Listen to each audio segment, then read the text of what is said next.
not the peaceful kind, but the heavy, waiting silence that hangs just before something irreversible happens. Dawn breaks slowly over Eastern Europe. On the 1st of September 1939, a pale, uncertain light seeps through low clouds above the Polish countryside. Fields are soaked with dew. Villagers are still asleep. Church bells have not yet rung. Somewhere in the distance, engines idle, mechanical murmurs barely audible through the morning mist. German armored columns wait at the border. Steel tracks rest in wet soil. Tank crews sit cramped inside their machines, hands on levers, eyes fixed forward. They have trained for this moment for years. Yet even now, nothing has begun. Orders have not yet been given. The world, for a few more minutes, still exists in peace. In Warsaw, radios crackle with routine broadcasts. Newspapers carry headlines filled with diplomatic language assurances, negotiations, guarantees. In London and Paris, diplomats speak carefully, choosing words that might still hold catastrophe at bay. Civilians believe what they want to believe, that the last war was the last, that no one would be mad enough to do this again.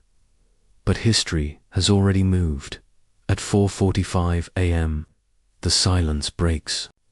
Artillery flashes tear open the sky. The German battleship Schleswig-Holstein, anchored near Danzig, opens fire on the Polish garrison at Westerplatte. Bombers cross the border. Tanks surge forward.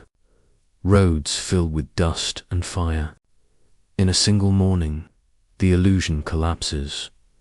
World War II has begun, or so it seems. The narration does not rush forward with the armies. Instead, it pulls back away from the explosions, away from the fire, because this war did not begin with gunfire. It began long before, in memory, in fear, in decisions made decades earlier. Barely 21 years before this morning, another war had ended. In November 1918, church bells rang across Europe. Crowds filled the streets. Soldiers embraced strangers. Flags waved. The Great War, the war to end all wars, was over. The relief was overwhelming. So was the cost. More than 16 million dead. Entire generations scarred. Cities reduced to rubble. Men returned home without limbs, without purpose, without words for what they had seen. Europe survived, but it did not heal. Archival images flicker across the screen. Jubilant crowds in 1918 dissolve into rows of wooden crosses. Parades fade into hospitals filled with broken bodies. The victory celebrations blur into mass graves. Peace was declared, but the trauma remained. In 1919, in the Palace of Versailles, peace was written into law. Marble halls, crystal chandeliers, long tables covered in documents meant to reshape the world. The victors of the First World War believed they were building stability. What they created instead was resentment. Germany was blamed, punished, humiliated. Its empire dismantled. Its military crippled. Its economy burdened with reparations so vast they defied reality. The German delegation was not invited to negotiate, only to sign. For many Germans, the war had not ended in defeat, but in betrayal. The idea took root that they had been stabbed in the back by politicians, by enemies within, by a system that promised peace but delivered ruin across Europe. Borders were redrawn with rulers and ink, often ignoring language, history, or identity. New nations were born fragile. Old empires collapsed into uncertainty. Everywhere there was exhaustion, and beneath that exhaustion, anger, peace, it turned out. was easier to declare than to maintain. The 1920s offered brief hope. Jazz played, cities rebuilt, but the foundation was cracked. When the Great Depression struck in 1929, it shattered what little faith remained. Banks failed, factories closed, millions were thrown into poverty. Democracy looked weak, order looked attractive. Into that vacuum stepped men who promised certainty. They spoke of pride instead of shame, destiny instead of compromise, strength instead of patience. They told wounded nations what they wanted to hear, that their suffering had meaning, and that someone else was to blame. By the time German tanks rolled into Poland, the war had already been fought in speeches, in propaganda, in broken economies, and in unresolved grief. The armies were merely the final expression of something long in motion. This is the truth at the heart of the Second World War. It was not an accident. It was not inevitable, but it was prepared, carefully, slowly. Human emotions left untreated became political weapons. Fear became policy. Humiliation became ideology, as Polish defenders fought desperately against overwhelming force. The rest of the world hesitated, stunned not by the violence, but by the realization that everything meant to prevent. This had failed. The war did not begin in 1939. It merely revealed itself. And to understand why the guns fired again, why an entire world was dragged back into darkness, we must return further, still back to the war that was supposed to prevent all others. The camera glides through a hall of mirrors. Crystal chandeliers burn with reflected light. Marble floors echo with footsteps measured and deliberate. Outside, spring rain falls softly on the gardens of Versailles. Inside, the fate of Europe is being decided. It is 1919, and the war is over. At long tables sit the victors, France, Britain, the United Statesmen in dark suits, their faces worn by years of slaughter. Georges, Clemenceau, David Lloyd George, Woodrow Wilson. They carry the weight of millions of dead and the unspoken fear that it could all happen again. The defeated are not present. Germany waits outside the room. The Treaty of Versailles is often remembered as a document, pages of legal language, clauses, signatures. But to those who lived under it, it was not ink on paper. It was an experience, an emotional verdict. Germany is declared responsible for the war. Alone, Article 231, the War Guilt Clause does more than assign blame. It assigns shame.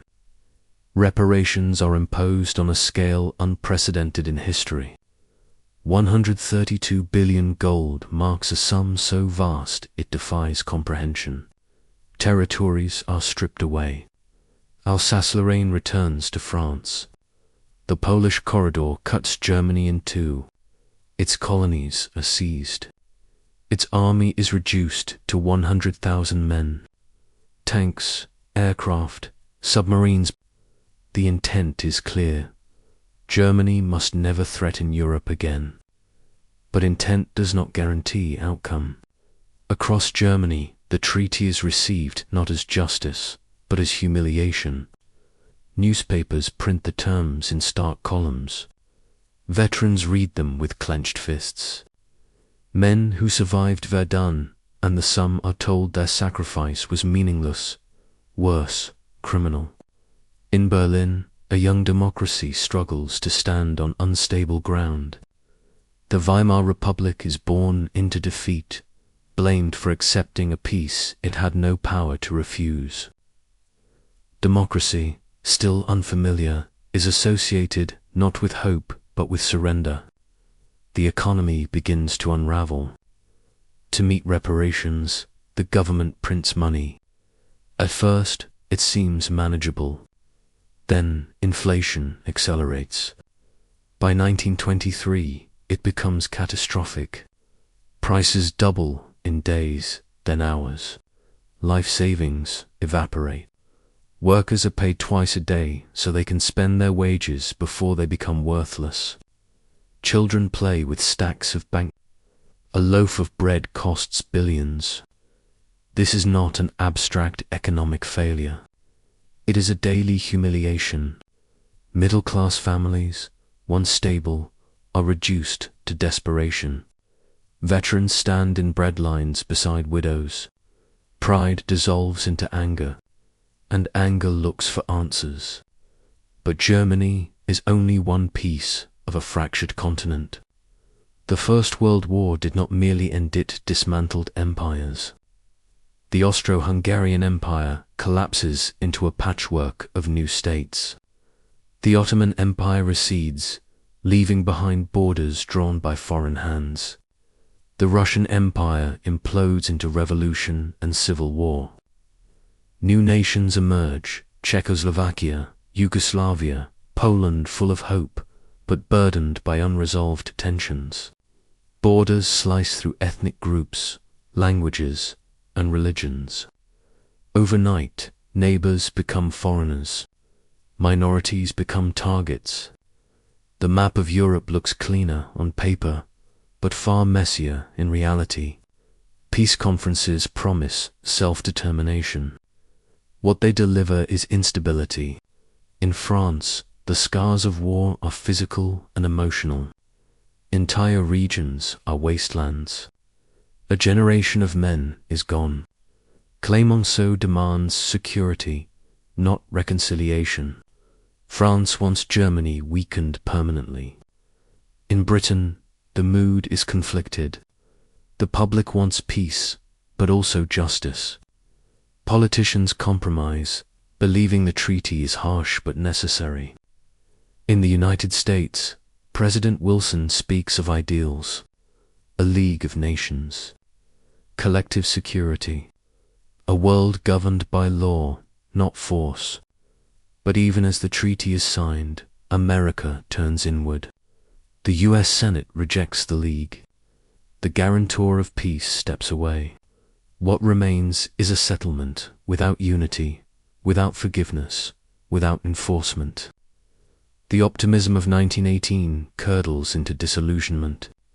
Never again becomes a phrase spoken more out of hope than conviction. Veterans sense it first. They know how thin civilization can be, how easily order collapses. In cafes and meeting halls, new ideas circulate. Some are democratic, many are not. They share a common promise: to restore pride, to undo humiliation, to make the world make sense again. The Treaty of Versailles was meant to close a chapter. Instead, it left it unfinished. Peace built on punishment does not reconcile enemies, it freezes resentment in place. It creates a pause, not a solution. And pauses, in history, are dangerous things. Because resentment does not fade quietly. It waits. And as Europe struggled to hold together a fragile peace, another force was gathering, one that would turn wounded pride and economic despair into something far more dangerous. A force that would offer certainty in place of chaos, and meaning in place of loss. As the wounds of the last war festered, the world drifted toward the next, guided not by memory, but by desperation.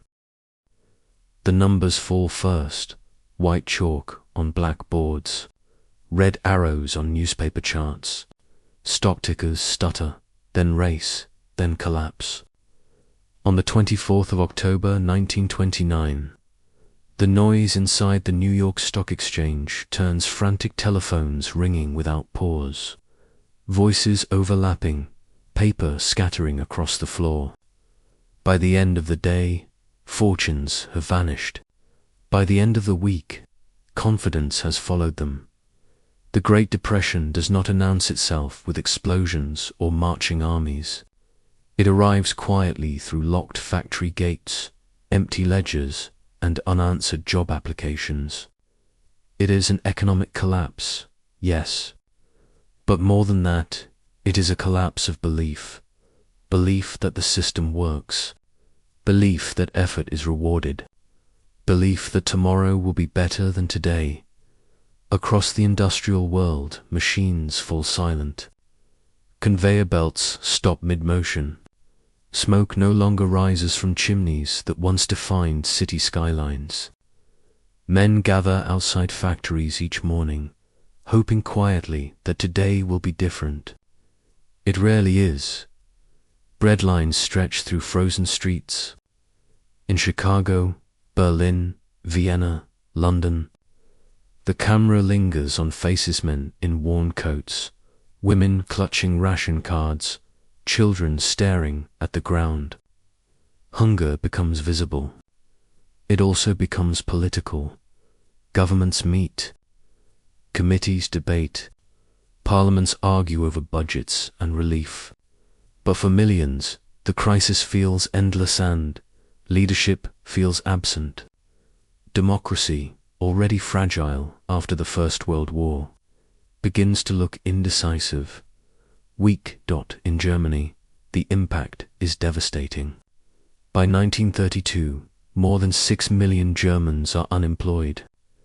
1 in 3 workers is without a job.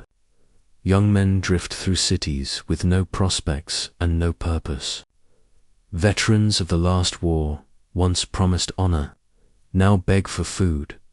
The Weimar Republic tries to respond, but each coalition collapses under pressure. Elections come and go. Emergency decrees replace debate. Too many Germans. Democracy seems incapable of solving the most basic problem, survival. Into this vacuum step voices that speak with certainty. They promise jobs, order, national revival. They point to enemies, foreign powers, internal traitors, imagined conspiracies and say, "This is why you suffer." Their rallies are loud, disciplined, and emotional. Their symbols are simple. Their message is clear. You are not forgotten. You are not weak. You are part of something greater. In Italy, the story follows a similar arc. Disappointment after the First World War gives way to economic anxiety. Strikes paralyze industry. Governments fall one after another. Into the chaos marches Benito Mussolini, presenting fascism not as tyranny but as efficiency. Trains run on time. Disorder is crushed. The state appears strong. For many Italians, strength feels like progress.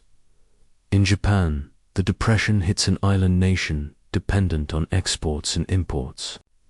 Silk prices collapse. Rural poverty deepens. Farmers sell daughters into service just to survive.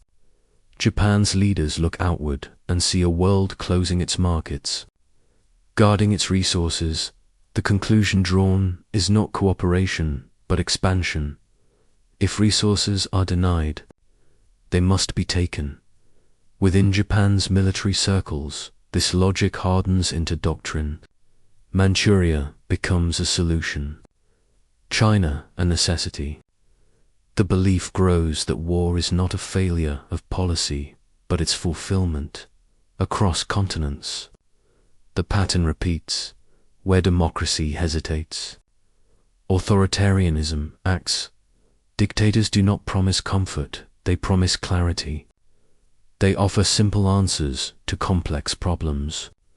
They wrap hardship in flags and uniforms, turning economic pain into national purpose. And crucially, they understand something fundamental. People do not initially follow tyrants because they crave violence. They follow because they crave stability. Propaganda fills the space left by hope. Posters show workers smiling beneath rising smokestacks. Radios carry speeches that transform fear into pride. The message is relentless. Endure now, and you will be rewarded later. Ordinary people listen. A factory worker in the Ruhr, a farmer in northern Italy, a clerk in Osaka. They do not dream of conquest. They dream of wages, of food, of dignity. When a leader promises those things and speaks with confidence, it is tempting to believe. This is the emotional heart of the Depression, the moment where desperation becomes persuasion. The seeds of global conflict are no longer abstract treaties or distant borders. They are deeply personal. They sit at kitchen tables where meals are skipped. They echo in conversations about lost savings and broken promises. They take root in the silence between one failed job interview and the next. Meanwhile, the world's democracies retreat inward. The United States focuses on recovery at home. Britain tightens its belt. France fortifies its borders and waits. The belief grows that war can be avoided if only everyone stays calm.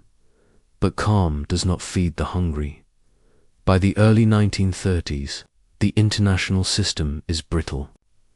Trust has eroded. Cooperation has faltered. Economic nationalism replaces global thinking. Tariffs rise. Trade shrinks. Nations turn against one another, not with weapons yet, but with suspicion, and in that atmosphere, the men who thrive are those who do not fear conflict. They speak of destiny, of history's call, of inevitable struggle. They argue that war is not a tragedy but a cleansing force, a test of national will, for populations battered by years of uncertainty. That argument finds fertile ground. The world has not chosen war, yet, but it has chosen the conditions that make war possible, and from the wreckage of the global economy rise leaders who do not merely accept that possibility. They welcome it because to them, war is not a last resort. It is the answer. The sound comes first. Boots striking stone in perfect rhythm. A chant rising and falling like a single breath taken by thousands. Flags ripple in cold air, heavy with symbols older than the men who now salute them. By the mid-1930s, the world is no longer drifting, it is hardening. Across continents, power concentrates in the hands of men who promise certainty in an age of doubt. They do not emerge from nowhere. They are shaped by defeat, fear, ideology, and opportunity. They are not accidents of history. They are its products. In Germany, Adolf Hitler stands beneath floodlights at Nuremberg, his voice sharp, theatrical, absolute. To his followers, he is not merely a politician. He is an answer. Germany, he says, was betrayed, not beaten. Its destiny stolen. Its future waiting to be reclaimed. Nazism fuses nationalism with racial ideology, turning grievance into purpose. The past is rewritten. The future is Jews, communists, and other undesirables are cast as enemies within. Expansion eastward, Lebensraum's framed not as conquest, but as necessity. Germany does not seek war, Hitler claims. It seeks justice. Factories begin to hum again. Autobahns cut through the countryside. Rearmament defies Versailles openly. To millions of Germans, the transformation feels miraculous. Pride returns. Jobs return. Order returns. The cost is not yet fully visible. In Italy, Benito Mussolini stands on balconies above Rome. Jaw set, chest forward, surrounded by ancient imagery and modern spectacle. Fascism promises to revive the glory of the Roman Empire. Italy, humiliated by its limited gains after the First World War, is told it deserves more. Empire becomes identity. Ethiopia is invaded in 1935. The League of Nations protests. Sanctions are imposed, half-hearted Italy circumvented. Mussolini learns a crucial lesson. Aggression works if the response is weak. In Japan, the strongmen do not always stand alone at podiums. They wear uniforms. They sit in councils. Power shifts steadily toward the military. Japan's leaders see a world divided into halves, and have-nots and Japan among the latter. Industrialization has made the nation strong but dependent. Oil, iron, rubber resources lie beyond its shores. Western powers control the seas and markets. When diplomacy fails to secure equality, force becomes policy. In 1931, Japanese forces move into Manchuria. The justification is security. The reality is expansion. Again, the world protests. Again, little follows. The message is received. In the Soviet Union, power takes a different form. Joseph Stalin rules not through spectacle alone, but through fear and control. The scars of revolution and civil war run deep. Paranoia becomes policy. Purges sweep through the Red Army. Millions vanish into camps or graves. Yet even as the Soviet Union devours itself, it industrializes at staggering speed. Factories rise in the Urals. Tanks and aircraft roll off assembly lines. Stalin expects war not as a possibility, but as an inevitability. The question is not if it will come, but when and from where. While dictators arm and expand, the Western democracies hesitate. Britain remembers the Somme. France remembers Verdun. An entire generation has been lost once already. The desire to avoid another slaughter is not weakness, it is trauma. In London, Prime Minister Neville Chamberlain carries the weight of that memory. Appeasement is not born of cowardice, but of calculation. If concessions can preserve peace, they seem worth the price. Germany remilitarizes the Rhineland in 1936. No response. Austria is annexed in 1938. No response. At Munich, Czechoslovakia is sacrificed in the hope of stability. Chamberlain returns home, declaring peace for our time. For a moment, the world exhales. But each concession redraws the moral map. Each unchallenged act of aggression teaches the same lesson: there are no consequences. Dictators interpret restraint as fear. They push further. Emotionally, this is the great illusion of the era. Dictators believe history favors boldness, that destiny rewards those who seize it. Democracies believe time is on their side, that reason will prevail if given space. Both are wrong. The strong men begin to see themselves as untouchable. Hitler survives political challenges, assassination attempts, diplomatic crises. Mussolini struts through conquered territory. Japan advances deeper into China, convinced that resistance will crumble. The world edges closer to war, not with a single step, but with a series of calculated moves, each justified, each rationalized. Ordinary people watch and adjust. Some cheer, some worry. Many hope the storm will pass them by. But storms do not respect borders. By the late 1930s, the pieces are in place.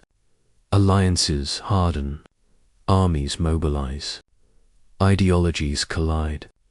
The machinery of war factories, shipyards, airfields works day and night.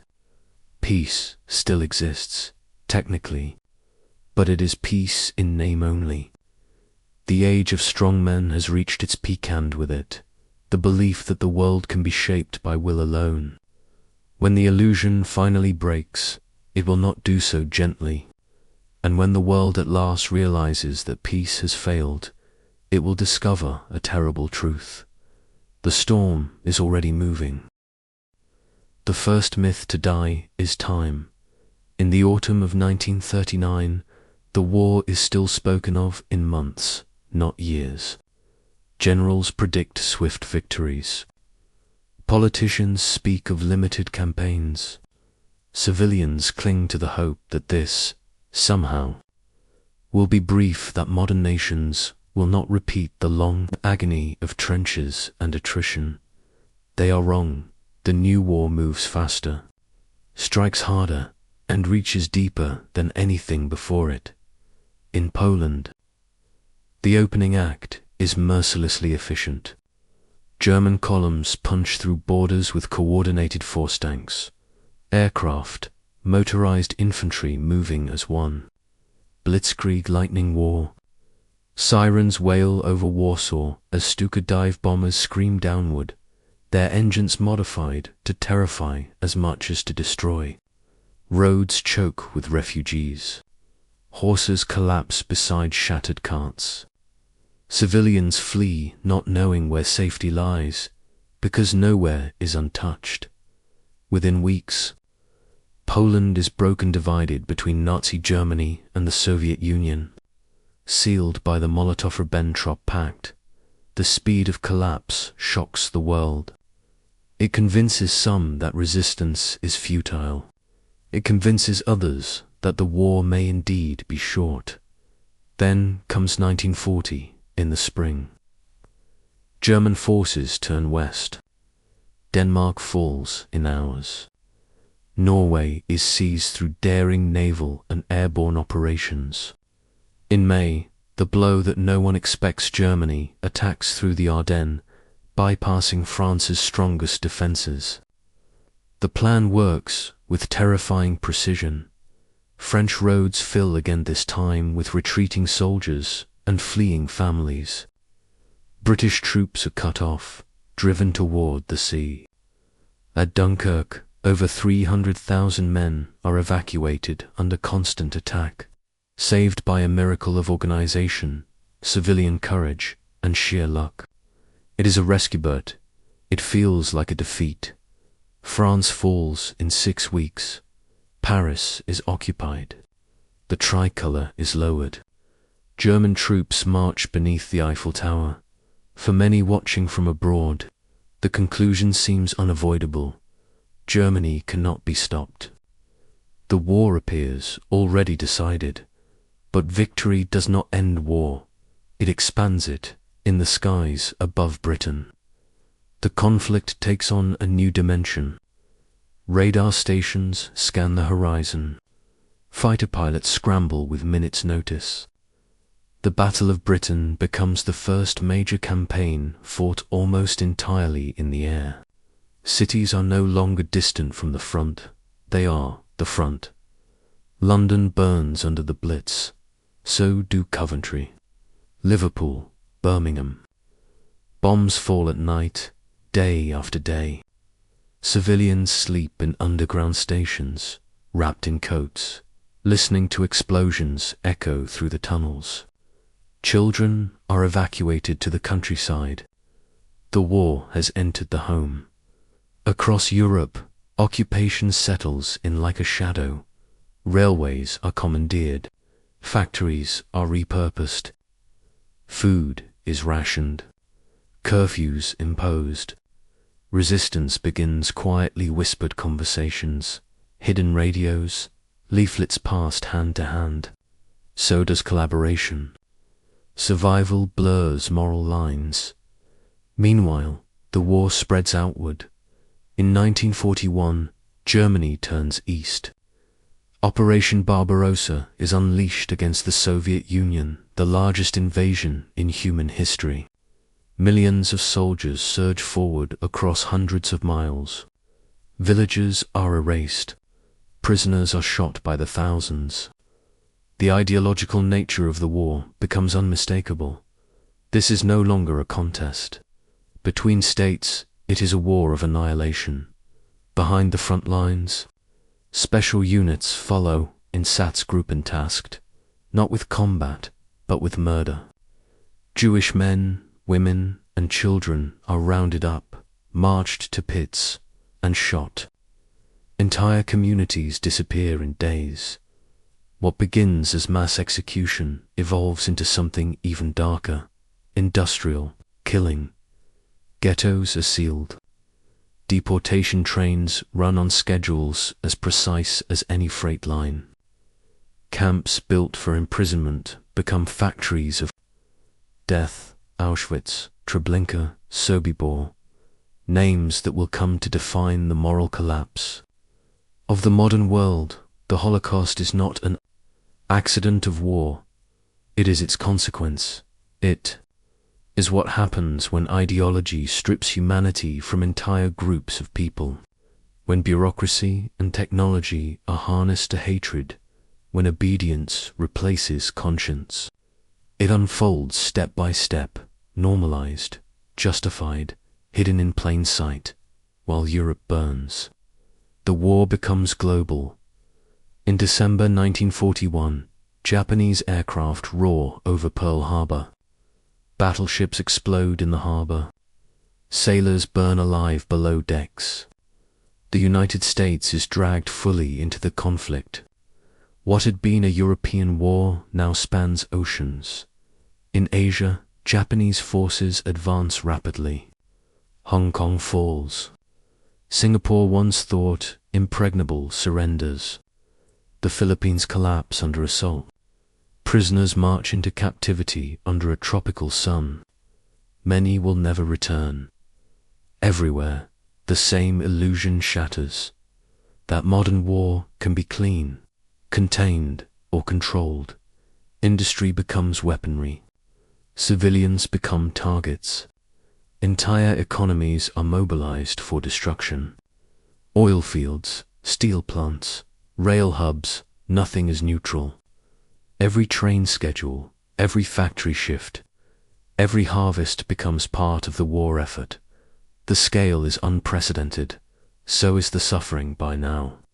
The lie of the short war is fully exposed. What was meant to be decisive has become endless.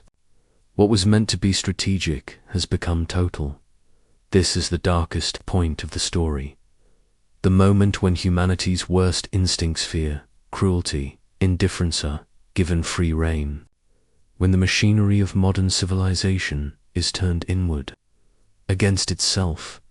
And yet, even here, something else begins to stir. In occupied cities, resistance networks grow bolder.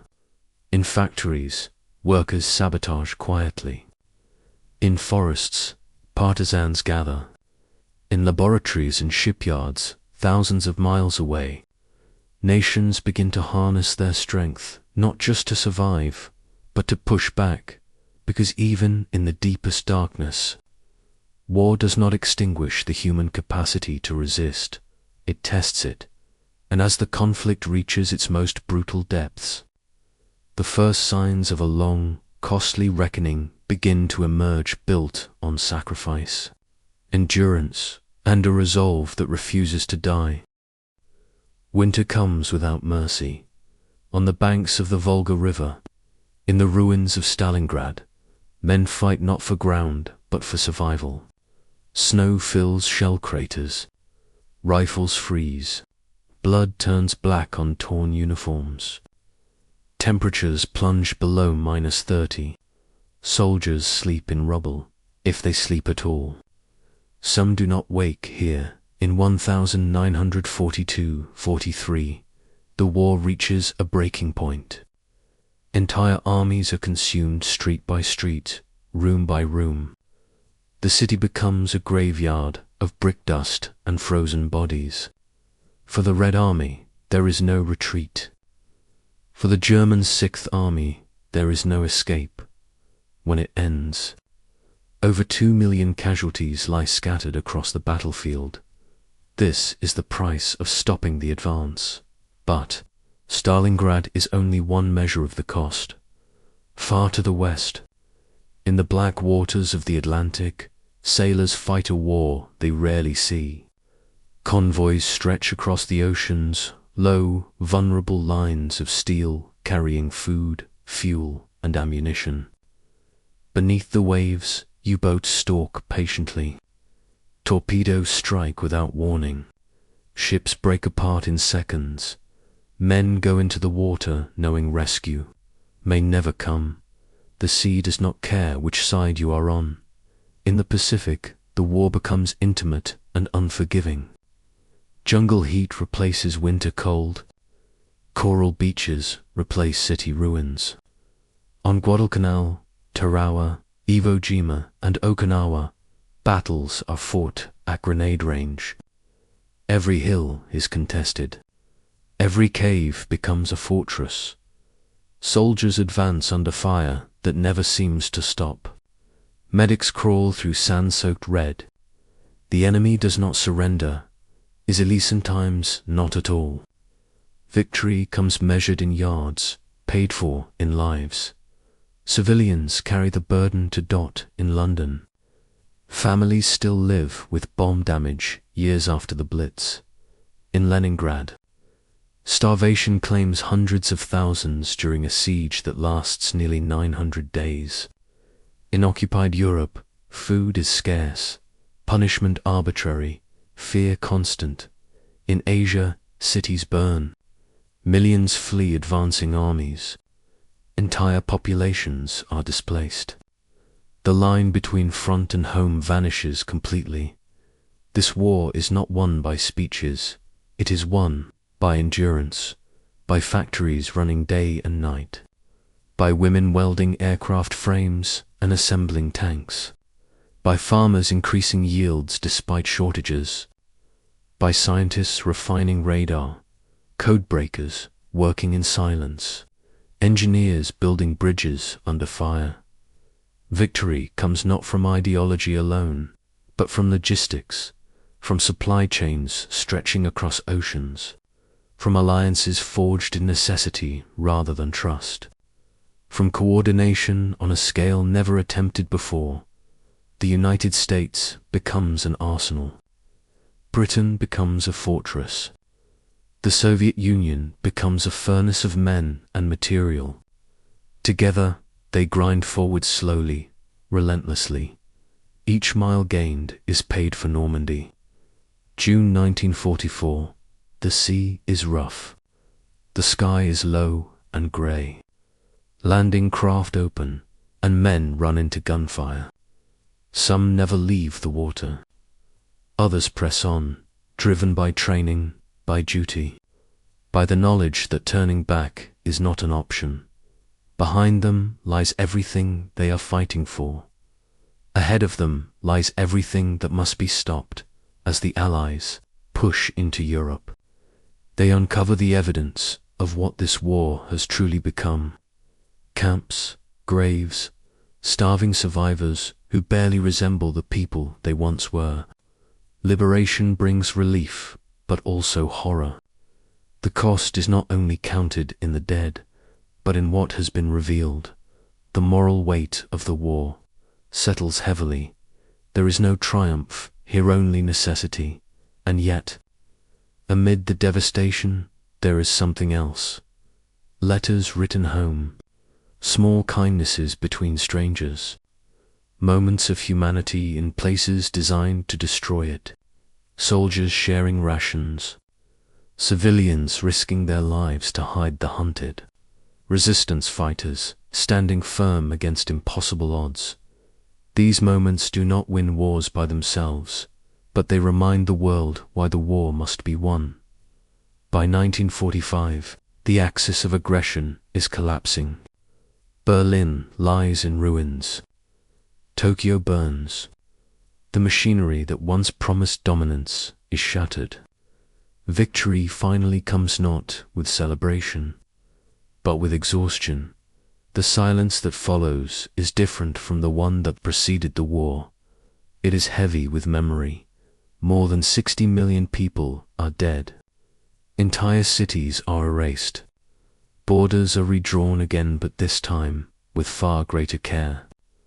The world stands at a crossroads, surrounded by the evidence of what unchecked ambition and hatred can produce. Stopping the war has required everything: lives, labor, innocence, certainty. Victory is necessary, but it is never clean. And when the guns finally fall silent, the world does not return to what it was. It moves forward scarred, sobered, and forever changed.